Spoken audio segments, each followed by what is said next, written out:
Hai semua, selamat datang di channel Baca Saham. Pada video ini, kita akan membahas satu topik dengan judul 7 kesalahan pemula saat beli saham. Jangan sampai rugi banyak. Tapi seperti biasa, semua pembahasan ini bukan rekomendasi dan hanya informasi. Ingat, kerugian kamu tanggung sendiri ya. Oke, kita masuk saja ke dalam pembahasannya. Yang pertama, hanya ikut kata orang. Nah, saya menuliskan seperti ini. Jangan percaya 100% kepada siapapun, termasuk kepada Mimin sendiri. Karena semua analisa bisa saja salah. Tidak ada satu analisa yang 100% pasti profit, karena semua pelaku pasar kemungkinan besar pasti pernah rugi. Kalau ada yang bilang saham A bagus, saham B jelek, boleh dijadikan referensi tapi harus dianalisa lagi. Karena ingat, profit kamu nikmati sendiri, rugi juga kamu tanggung sendiri. Nah, untuk poin pertama ini, intinya adalah kita harus mempertimbangkan juga analisa pribadi selain dari mendengar kata orang. Karena orang bisa berpendapat sebebas-bebasnya, bisa mengatakan saham A bagus, saham B jelek, dan lain sebagainya. Tapi saat kita mendengar hal itu, kita harus cross-check lagi berdasarkan kinerja keuangannya, berdasarkan metode analisa yang kita gunakan. Jangan kita hanya telan mentah-mentah. Mereka bilang beli, kita beli. Mereka bilang jual, kita jual. Karena ingat, profit kita nikmati sendiri, kalau rugi juga kita tanggung sendiri. Di saham itu, kita memiliki tanggung jawab atas apa yang kita lakukan sendiri. Jadi, jangan hanya dengar kata orang, tapi pertimbangkan juga dengan analisa pribadi kamu sendiri. Ada quotes yang berkata seperti ini, jangan pusing dengan penilaian orang lain kepada kita. Toh mereka tidak menjalani kehidupan kita. Jika dihubungkan dengan saham, jangan juga pusing dengan pemberitaan atau kata orang tentang saham-saham tertentu. Toh mereka juga tidak mengalami profit atau tidak mengalami kerugian yang kita alami. Jadi intinya, keputusan kamu berada di tangan kamu sendiri. Begitu juga dengan profit dan loss itu sendiri. Kesalahan kedua, terlalu banyak gonta-ganti metode. Yang pertama, semakin banyak metode yang digunakan, analisa jadi tidak terarah. Metode yang banyak membuat kamu jadi tidak fokus dengan satu metode. Misalnya, awalnya pakai value investing, tapi karena saham berjatuhan, ganti ke swing trading. Terus, karena ada musim dividen, jadinya dividen investing. Gonta-ganti metode seperti itu bisa membuat kamu jadi bingung sendiri. Solusinya, fokus dulu ke satu metode yang cocok dengan karakter kamu, perdalam di situ. Ingat, investor ada yang sukses, trader juga begitu. Inti dari poin kedua ini adalah kita harus fokus terhadap metode yang kita pelajari. Ingat, kamu bisa menjadi investor, kamu juga bisa menjadi trader. Di sini kamu bebas menentukan pilihannya. Pada intinya, fokus saja kepada metode yang kamu nyaman untuk gunakan. Lihat track recordnya. Apakah metode itu bisa menghasilkan profit yang konsisten atau tidak? Jika profitnya konsisten, kamu terus pelajari, dalami, dan fokus kepada metode itu saja. Kamu akan menemukan banyak hal dengan metode tersebut yang tentunya bisa berdampak positif terhadap kinerja portofoliomu. Tidak perlu tergiur dengan kinerja orang lain. Ada yang pakai value investing, ada yang pakai swing trading, ada yang pakai dividend investing, dan masih banyak lagi. Semuanya punya plus minusnya masing-masing. Kamu fokus saja kepada metode yang membuat kamu nyaman untuk menggunakannya. Dan tentunya lihat juga kepada kinerja portofolio, apakah bertumbuh atau tidak. Ada satu quotes yang berkata seperti ini, saya tidak takut pada orang yang berlatih sekali untuk 10.000 tendangan, tetapi saya takut kepada orang yang berlatih satu tendangan sebanyak 10.000 kali. Bruce Lee.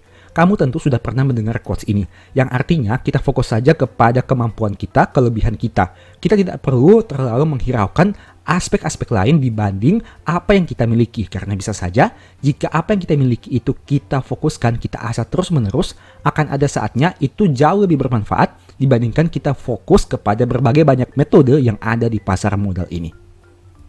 Kesalahan ketiga, over diversifikasi. Jangan taruh semua telur di dalam satu keranjang. Ya, itu memang benar. Tapi, terlalu banyak keranjang yang masing-masing hanya berisi satu telur juga tidak baik.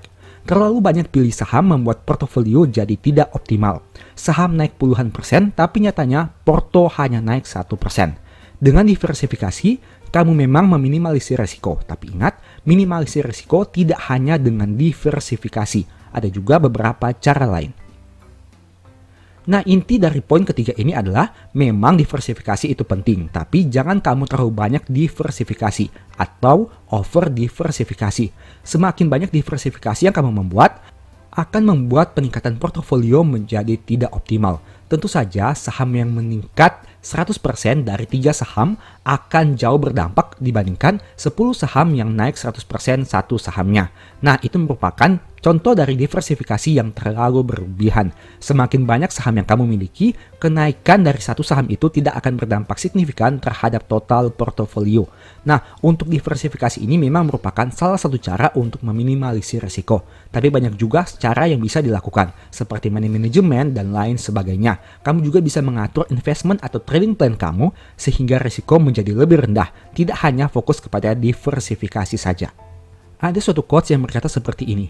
Sebenarnya, apabila kita melakukan diversifikasi yang terlalu banyak, berarti investor itu tidak mengerti apa yang sedang mereka lakukan. Karena diversifikasi yang berlebihan itu sebaiknya tidak dilakukan oleh investor yang paham dengan apa yang mereka lakukan. Semakin paham dengan apa yang mereka lakukan, maka diversifikasinya biasanya akan menjadi lebih spesifik. Kesalahan keempat, pakai uang panas. Uang dapur seharusnya untuk dapur. Uang sekolah harusnya untuk sekolah, dan uang saham harusnya untuk saham. Jangan campur aduk semua uang yang kamu punya, karena jika saham kamu turun, disitulah jadi masalah. Pastikan uang yang digunakan untuk beli saham adalah uang yang tidak akan digunakan minimal 3 tahun ke depan. Kalau uang itu masih akan digunakan dalam jangka pendek, jangan taruh di saham. Ingat, saham bisa bikin uang kamu tambah banyak, tapi bisa juga bikin uang kamu berkurang. Nah, ini merupakan hal yang sudah sering teman-teman dengar dari berbagai influencer atau berbagai seminar tentang pasar modal. Pasar modal itu memang menawarkan keuntungan dalam jangka panjang, tapi di samping itu punya juga risiko yang cukup besar. Jadi jangan gunakan uang kebutuhan sehari-hari, uang yang akan digunakan untuk bayar sekolah, uang dapur, dan lain sebagainya untuk ditaruh di pasar saham. Apalagi teman-teman berhutang untuk membeli saham. Itu merupakan suatu hal yang sangat tidak diperkenankan atau tidak disarankan untuk dilakukan di pasar modal. Karena ingat, keuntungan itu tidak pasti, tapi tagihan atau cicilan hutang itu adalah pasti. Ada satu statement yang berkata seperti ini, investment terbesar yang bisa kita lakukan adalah menginvestasikan kepada diri kita sendiri. Karena apa yang kita pelajari itu yang akan kita dapat. Semakin banyak kita belajar, semakin banyak kita akan memperolehnya. Jadi fokus dulu kepada investment kepada diri kamu sendiri. Fokus dulu kepada uang dapur, fokus dulu kepada uang sekolah, baru sisanya kamu bisa fokus ke dalam investasi saham. Jangan sampai kamu mengabaikan kebutuhan pokok hanya untuk membeli saham. Kesalahan kelima, takut ketinggalan kereta. Setiap jam bursa harga saham akan bergerak naik dan turun. Jadi tidak usah takut ketinggalan kereta. Banyak orang yang gegabah beli saham karena takut harganya terus naik. Ujung-ujungnya nyangkut di pucuk dan sahamnya kembali turun. Saham itu akan selalu begitu. Akan ada saatnya dia naik, akan ada saatnya dia turun. Kalau sudah terlanjur lama naik, dia akan turun. Kalau sudah terlalu lama turun, dia akan naik. Fokus saja ke analisamu. Kalau masih sesuai kriteria, beli. Jika tidak, tunggu atau biarkan saja dulu. Ini merupakan satu poin yang berkaitan dengan aspek kesabaran. Seberapa sabar kita menunggu momentum di pasar modal. Ingat, kita fokus saja kepada metode yang kita gunakan. Apabila secara metode analisa kita mengatakan bahwa ini yang saat yang tepat untuk membeli, lakukan pembelian. Jika tidak, silahkan tunggu dulu. Karena kebanyakan hal yang kita lakukan di pasar modal adalah menunggu, bukan membeli ataupun menjual. Ada suatu quotes yang berkata seperti ini, serakahlah ketika orang lain takut dan takutlah ketika orang lain serakah. Ini merupakan salah satu quotes yang sering kita dengar dari Warren Buffett. Dan ini memang benar karena kita harus menunggu momentum yang tepat. Apabila harga saham naik sangat signifikan, jangan kita kejar. Begitu juga apabila harga saham turun signifikan, bahkan penurunannya sudah tidak masuk akal, sebenarnya itu waktu yang baik untuk kita melakukan pembelian. Kesalahan keenam, termakan berita. News pasar saham akan terus ada setiap hari. Hari ini isu rupiah yang melemah. Besok isu harga batubara yang turun. Lusa isu perang dua negara dan masih banyak lagi. Berita-berita itu membuat banyak analisi yang menganalisa dampaknya terhadap pasar modal dan berakibat pada banyaknya opini tentang saham-saham tertentu. Kamu boleh dengar atau baca beritanya, tapi jangan langsung ikut rekomendasinya. Ingat, orang yang merekomendasikan belum tentu lebih cuan dari kamu yang hanya mendengar rekomendasinya. Jadi, fokus saja pada analisamu sendiri. Kalaupun salah, kamu jadi belajar. Kalau benar, kamu jadi profit. Inti dari poin ke-6 ini sama seperti tadi, kita fokus saja kepada analisa kita pribadi. Jadikan referensi tentang berita-berita yang kita dengar itu hanya sebagai second opinion saja, tapi pada intinya keputusan tetap berada di tangan kamu sendiri. Ada satu quotes yang berkata seperti ini, seorang idiot dengan perencanaan dapat mengalahkan seorang yang jenius tanpa perencanaan. Itu artinya segala sesuatu harus direncanakan. Jangan kita termakan berita, jangan kita hanya mendengar saham-saham yang akan naik signifikan dan kita langsung membelinya. Karena kita harus memiliki plan dan memiliki pertimbangan risiko sebelum melakukan pembelian. Dan kesalahan terakhir, all in tanpa mempertimbangkan risiko. All in di satu saham sebenarnya sah-sah saja pada beberapa kondisi. Tapi sayangnya banyak pemula yang melakukan hal ini pada semua kondisi. Biasanya karena ingin cepat profit dan supaya portofolionya naik berkali lipat. Alhasil, bukannya profit tapi malah nyangkut atau rugi yang sangat banyak. Kalau mau all in beli satu saham, pastikan kamu sudah pertimbangkan dulu resikonya. Selalu ingat resiko terburuk yang bisa saja terjadi dan apa yang akan kamu lakukan nanti. Di pasar saham semua kemungkinan bisa saja terjadi. Jadi, kita yang harus bisa mengantisipasi. Nah, inti dari poin ini adalah all in sebenarnya tidak diharamkan apabila ada suatu kondisi yang bisa menawarkan kesempatan kamu untuk melakukan all in itu tidak dipermasalahkan. Tapi intinya adalah kamu pertimbangkan dulu resiko yang siap kamu hadapi. Apabila hal buruk terjadi, apakah kamu sudah siap dengan hal tersebut? Ada suatu quotes yang berkata seperti ini. Stock market atau pasar saham merupakan suatu device yang memindahkan uang dari orang yang tidak sabar kepada orang yang sabar. Nah, itu berkaitan juga dengan all in, di mana saat kita all in berarti kita sedang serakah terhadap suatu momentum. Jangan sampai kita menjadi orang yang tidak sabaran, sehingga hanya memindahkan uang kita kepada orang yang lebih sabar. Itu merupakan salah satu quotes dari Warren Buffett juga. Nah, sebagai informasi, kalau kamu mau cari referensi tentang berbagai hal teknis di pasar saham, mungkin beberapa e-book baca saham bisa membantu, seperti stock market yang fokus kepada panduan analisa fundamental dan manajemen, strategi nabung saham yang fokus kepada metode nabung saham dan dividen investing, cara cepat analisa laporan keuangan yang tentunya fokus kepada laporan keuangan, dan stock for living yang mana fokus kepada hidup dari saham seperti apa dan hal-hal apa yang harus dipersiapkan. Tapi seperti biasa, ini hanya merupakan referensi saja. Kamu juga harus menganalisa sendiri sebelum mengambil keputusan. Apabila tertarik melakukan pembelian e-book baca saham, silahkan chat saja pada nomor WA di akhir video. Sebagai informasi, kalau kamu mau belajar beberapa tips agar tidak mudah terombang-ambing dengan naik turunnya harga saham, mungkin video berikut ini bisa membantu. Nonton hingga selesai agar mendapat pemahaman yang utuh. Semoga bermanfaat. Sebelum membahas beberapa cara proyeksi harga saham akan turun sejauh mana, saya mau sampaikan, semakin cepat saham bagus harganya turun, artinya semakin bagus juga peluang memperoleh keuntungan dalam jangka panjang. Profit dan loss merupakan dua hal yang tidak bisa dipisah. Artinya, semakin banyak potensi loss yang kamu miliki, semakin besar juga potensi profit di masa depan. Dengan catatan, sahamnya bagus, kinerjanya tumbuh, dan valuasinya masuk akal. Artinya saat kamu lihat harga saham turun signifikan, selama yakin dengan saham yang kamu beli, tidak usah khawatir.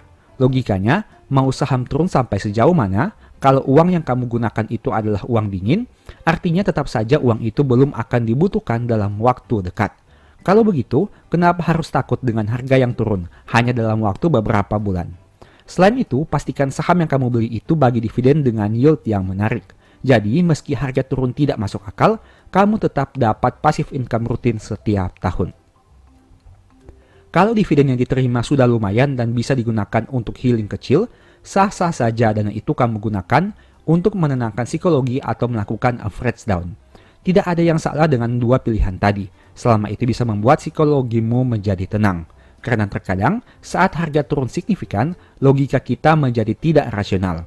Setiap hari lihat harga turun, berita negatif di mana-mana. Grup saham mengatakan hal yang pesimis dan masih banyak lagi gangguan lainnya. Lama-kelamaan kalau kamu terus lihat informasi itu setiap hari, psikologimu bisa kacau juga.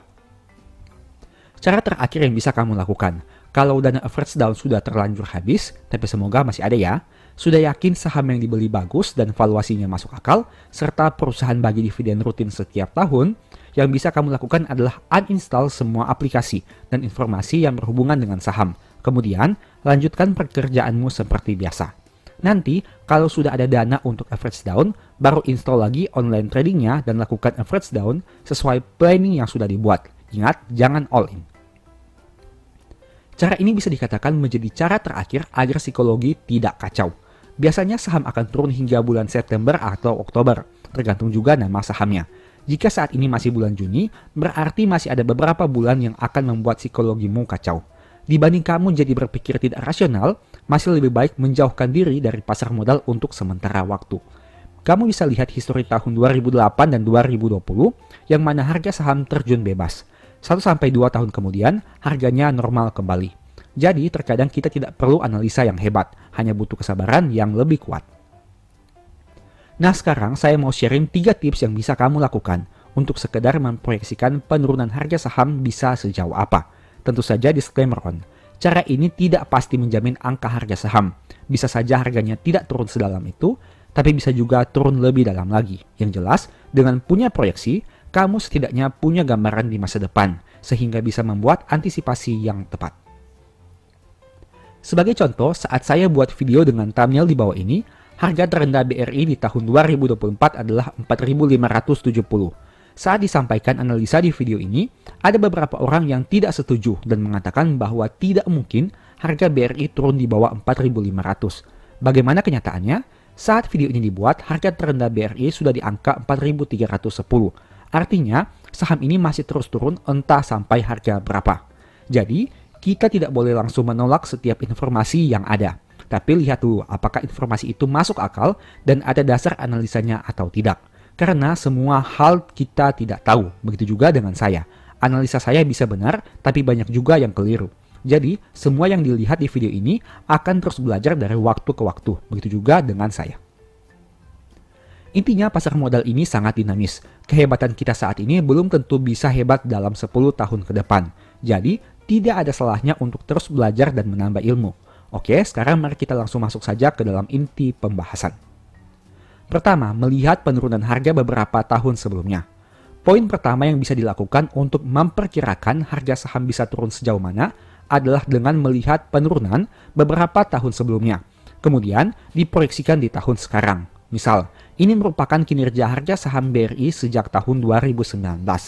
Dari data ini kamu bisa lihat bahwa saham BRI pernah turun 55% dari harga tertingginya di tahun 2020 dan paling kecil turun 21% di tahun 2022. Jika persentase itu kita masukkan ke harga tertinggi tahun 2024, berarti potensi harganya turun hingga 2.927 apabila mengacu tahun 2020. Tapi seperti yang kamu tahu, pada tahun itu terjadi krisis, sehingga banyak orang yang menganggap bahwa angka 2.927 kurang akurat jika diproyeksikan di tahun 2024. Kita semua tidak ada yang tahu harga BRI bisa turun sejauh mana. Yang jelas, inilah histori harga dan data yang pernah terjadi. Jika kamu lihat dalam 5 tahun terakhir, ini harga terendah BRI sudah ditembus jika persentase penurunan diproyeksikan pada harga tertinggi tahun 2024. Contoh, angka 4.882 di tahun 2019 jika diproyeksikan di tahun 2024 sudah ditembus. Angka 5.062 di tahun 2021, angka 5.083 di tahun 2022, dan angka 4.891 di tahun 2023. Hanya angka 2.927 yang belum ditembus BRI di tahun 2024. Artinya, penurunan di tahun ini bisa dikatakan cukup signifikan sejak tahun 2019 hingga 2023. Poin kedua, analisa PER. Cara kedua yang bisa dilakukan adalah dengan analisa PER. Dengan analisa ini, kita bandingkan harga di tahun 2024 dengan laba perusahaan selama 5 tahun ini. Untuk menemukan angka harga saham yang sangat mudah, kamu hanya perlu mengkalikan angka IPS setahun dengan PER yang diproyeksikan. Valuasi PER ini sangat berpengaruh apabila kita ingin melihat perbandingan laba perusahaan dan harga saham. Contohnya seperti saham BRI yang kamu lihat di bawah ini. PER 10,88 kali ini bisa dikatakan cukup rendah jika dibandingkan data 5 tahun terakhir. Artinya, angka PER 10,8 kali untuk saham BRI hanya pernah terjadi saat krisis tahun 2020. Di tahun tersebut, PER BBRI bahkan pernah berada di angka hingga 8 kali. Artinya, dengan EPS annualized sekitar 419 di Q1 2024, harga saham BRI bisa berada di angka 3.352. Apakah di tahun 2024 harga BRI bisa di angka itu? Tentu tidak ada yang tahu. Jika melihat grafik ini dalam 5 tahun terakhir, standar deviasi minus 2 saham BRI di angka per 6,49 kali. Artinya dengan EPS setahun 419, potensi harganya turun hingga ke angka 2.719. Meski begitu, ingatlah bahwa angka per 6,49 kali tidak pernah disentuh, bahkan saat krisis tahun 2020 seperti grafik yang ada di ini. Dari dua analisa sederhana ini, kamu bisa lihat bahwa potensi harga BRI untuk turun ke angka di bawah 4.000 sebenarnya cukup besar. Tapi sekali lagi, tidak ada yang bisa menebak 100% angka terendah saham ini. Yang bisa kita lakukan hanya membuat proyeksi dan memastikan punya manajemen yang baik. Poin ketiga, analisa PBV. Jika analisa PER kita bandingkan harga saham dan laba perusahaan, pada analisa PBV kita bandingkan harga saham dan modal per lembar. Artinya, metode analisa PER fokus kepada laporan laba rugi, sedangkan analisa PBV fokus kepada laporan neraca keuangan. Dengan melakukan analisa ini, kamu akan tahu dengan harga saham saat ini seberapa mahal saham perusahaan jika dibandingkan dengan modal bersihnya. Metode analisa PBV sudah pernah saya bahas dengan lebih detail pada video dengan thumbnail di bawah ini. Nah, agar kamu punya pemahaman yang utuh, mari kita simak video yang sudah pernah saya upload. Semoga ada informasi baru yang kamu peroleh. Mari kita lihat saja. Setelah melihat video tadi, saya ingin membahas lebih detail tentang metode valuasi PBV, terlebih khusus historical PBV. Menurut saya pribadi, ini merupakan salah satu metode yang paling sederhana, mudah digunakan, tapi memberikan hasil yang memuaskan. Cara analisanya tidak sulit. Kamu hanya perlu mengetahui berapa book value per lembar dari suatu saham, kemudian dikali saja dengan PBV historical. Dengan cara analisa sederhana itu, kamu sudah bisa menentukan titik beli dan jual suatu saham. Agar lebih mudah memahaminya, mari simak beberapa contoh berikut ini. Ini merupakan historical PBV saham BRI selama 5 tahun terakhir. Rata-rata PBV adalah 2,55 kali. Dan saat video ini dibuat, BRI sudah diperdagangkan di bawah rata-rata PBV-nya dengan angka 2,44 kali. Meski begitu, harga BRI saat ini belum berada di bawah PBV standar deviasi minus 1 yaitu 2,23 kali dan minus 2 yaitu 1,91 kali. Apabila data PBV tadi kita konversi menjadi harga saham, akan ditemukan informasi seperti gambar di samping. Saat video ini dibuat, BRI punya book value per share sekitar 1933.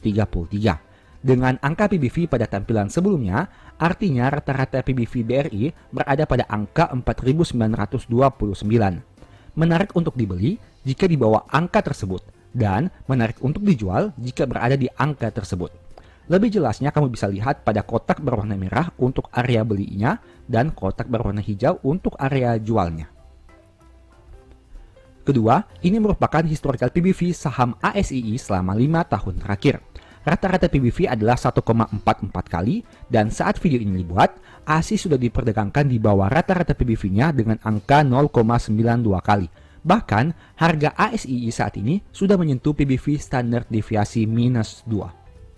Apabila data PBV kita konversi menjadi harga saham, akan ditemukan informasi seperti gambar di samping. Saat video ini dibuat, ASII punya book value per share yaitu 5.113. Dengan angka PBV pada tampilan sebelumnya, artinya rata-rata PBV ASII di angka 7.363. Menarik untuk dibeli jika di bawah angka tersebut dan menarik untuk dijual jika berada di atas angka tersebut. Lebih jelasnya kamu bisa lihat pada kotak berwarna merah untuk area beli dan kotak berwarna hijau untuk area jualnya. Saham ketiga, ini merupakan historical PBV saham TLKM selama 5 tahun.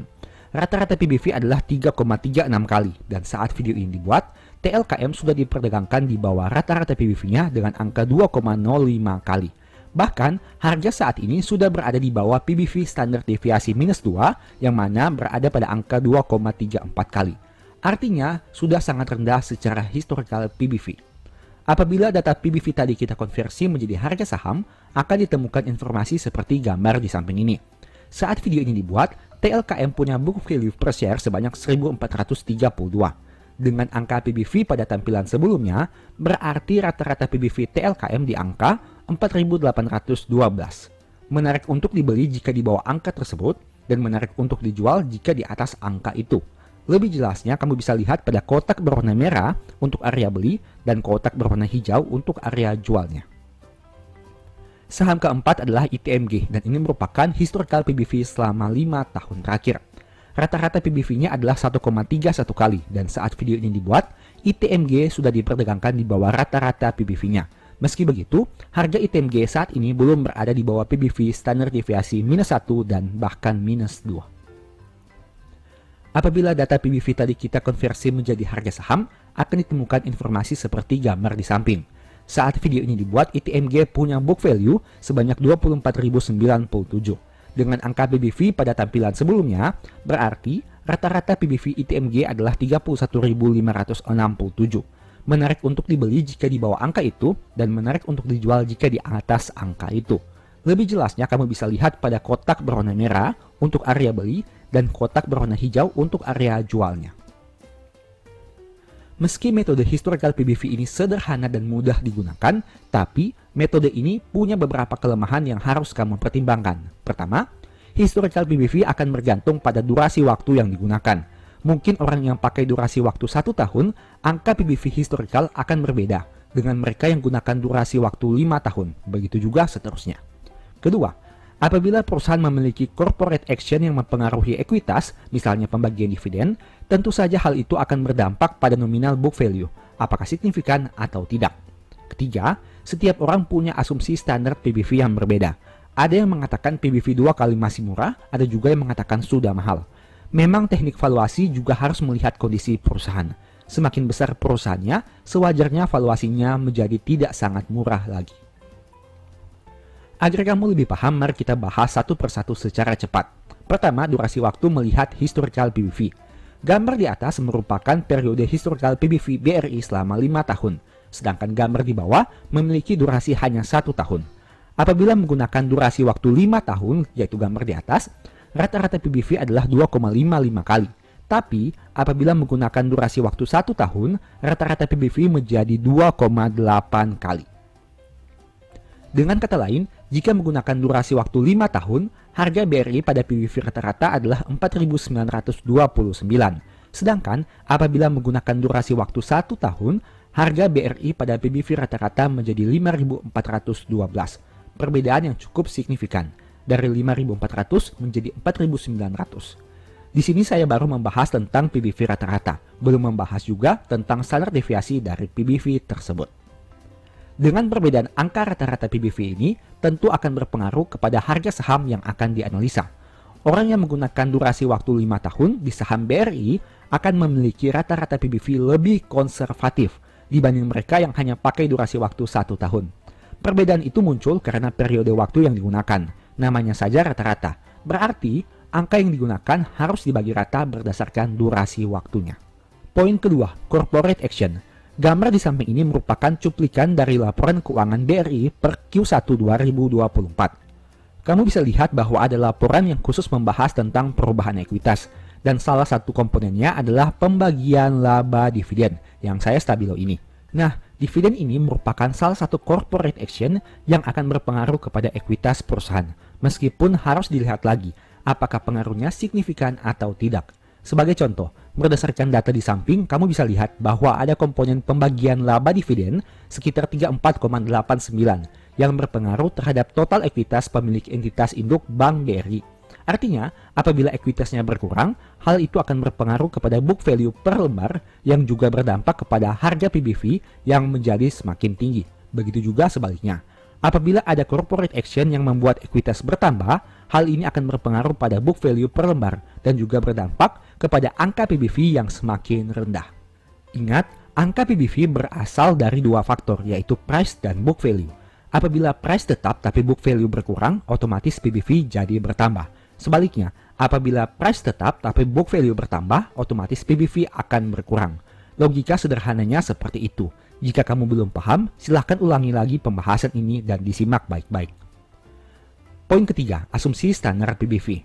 Poin ketiga ini bersifat subjektif. Artinya setiap orang punya cara pandangnya masing-masing. Misalnya kita gunakan contoh Bank BRI.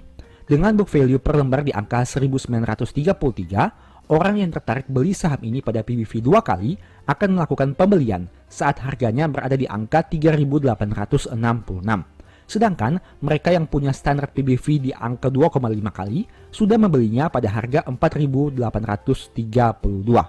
Pertanyaannya, manakah yang benar? Tidak ada yang tahu dan hanya waktu yang bisa menjawabnya. Apabila harga BRI bisa turun ke angka 3.866, tentu orang yang punya standar PBV 2 kali akan lebih beruntung karena bisa beli di harga yang lebih murah.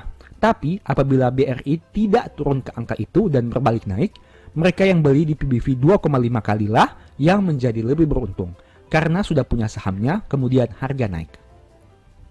Kesimpulan, setiap metode valuasi punya plus minusnya masing-masing. Tidak ada satu metode pun yang 100% sempurna karena semua metode ada kelemahan. Tidak perlu belajar terlalu banyak metode untuk mencari metode yang paling sakti karena kamu tidak akan pernah menemukannya. Jadi, yang perlu dilakukan adalah mencari metode yang kamu pahami dan nyaman untuk digunakan. Selama metode itu bisa hasilkan profit konsisten setiap tahun, gunakan saja, sambil terus menganalisa dan berusaha meminimalisir potensi kerugian yang mungkin disebabkan oleh metode itu. Semoga video ini bermanfaat ya. Demikianlah pembahasan singkat pada video ini. Selalu ingat bahwa semua saham yang disebutkan bukan rekomendasi dan hanya informasi. Segala risiko kerugian menjadi tanggung jawab kamu sendiri. Di video berikutnya ingin dibahas materi apa lagi? Tulis di kolom komentar ya. Sebagai informasi, channel YouTube Baca Saham sekarang ada 2. Yang pertama Baca Saham dan Baca Saham dari Nol. Berikut ini beberapa list ebook Baca Saham. Pertama, Top for Living, Strategi Temu Saham di Stock Market, dan Cara Cepat Analisa Laporan Keuangan. Apabila tertarik, chat saja pada nomor WA yang ada. Sekian video ini, semoga bermanfaat. Thank you.